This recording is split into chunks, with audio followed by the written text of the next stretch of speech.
அனைவருக்கும் வணக்கம். Welcome to Jo's kitchen. இன்றைக்கி நம்ம ஜோஸ் கிச்சனில் மட்டன் குழம்பு தான் பார்க்க போகிறோம். இதை வந்து கொஞ்சம் கிரேவி மாதிரி வச்சுருக்கேன். இட்லி தோசை எல்லாத்துக்கும் வச்சு சாப்பிட்ற மாதிரி. அதுக்கு வந்து ஒரு 1/4 கிலோ மட்டன், கொஞ்சம் ஈரல் 2-3 பீஸோடு சேர்த்து இதில் கொடுத்துருக்காங்க. இதையும் கழுவிட்டு மஞ்சள் பொடியெலாம் போட்டு கழுவி வச்சுருக்கேன். பட்டை, சோம்பு, அப்புறம் கிராம்பு, கருவேப்பிலை, மஞ்சள் பொடி, மல்லிப்பொடி, கொஞ்சம் சீரகப்பொடி, உப்பு தேவையான அளவு போட்டுக்கலாம். நம்ம அரைச்ச மல்லிப்பொடி தான் போட்டிருக்கேன்.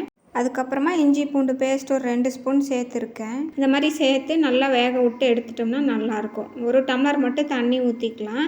இன்னும் 1/4 கிலோ மட்டன் தான், அதனால் ஒரு டம்ளர் மட்டும் தண்ணி ஊற்றி வச்சோம்னா போதும். அதுலேயே தண்ணி வரும். மூடி போட்டு விசில் வச்சு ஒரு 5-6 விசில் விட்டோம்னா நல்லா வெந்துடும்.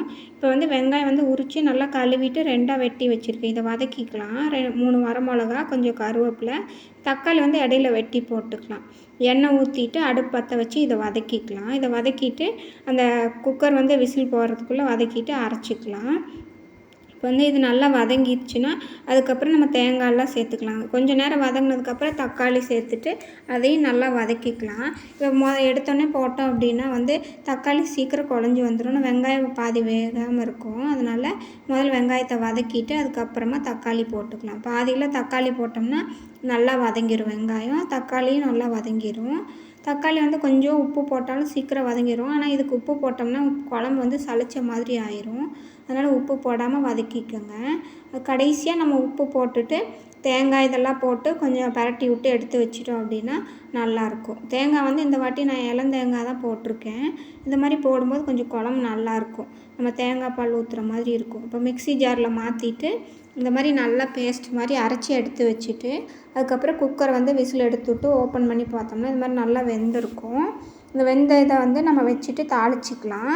வானொலி சூடு பண்ணிட்டு எண்ணெய் சேர்த்துக்கோங்க. கடலெண்ணெய் சேர்த்துருக்கேன். இது கூட கடுகு, கருவேப்பிலை, ஒரு சின்ன வெங்காயம் வந்து பெரிய வெங்காயம் வந்து சின்ன சைஸில் ஒன்று நறுக்கிட்டு அதையும் சேர்த்துக்கலாம்.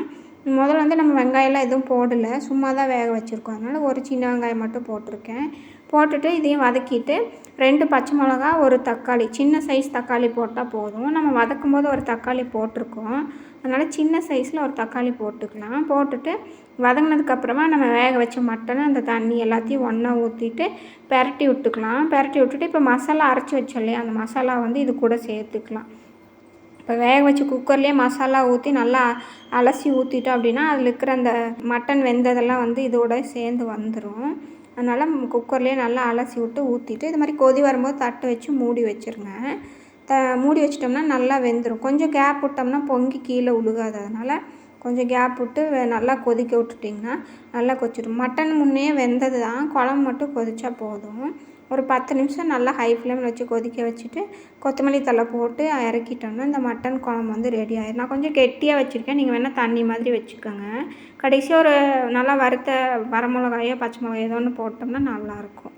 இந்த மட்டன் குழம்பு ரெசிபி உங்களுக்கு பிடிச்சிருக்குன்னா வீடியோக்கு ஒரு லைக் பண்ணுங்கள். ஜோஸ் கிச்சன் சேனலுக்கு மறக்காமல் சப்ஸ்கிரைப் பண்ணுங்கள். இது உங்கள் ஃப்ரெண்ட்ஸ் கூட ஷேர் பண்ணிக்கோங்க. தேங்க்யூ.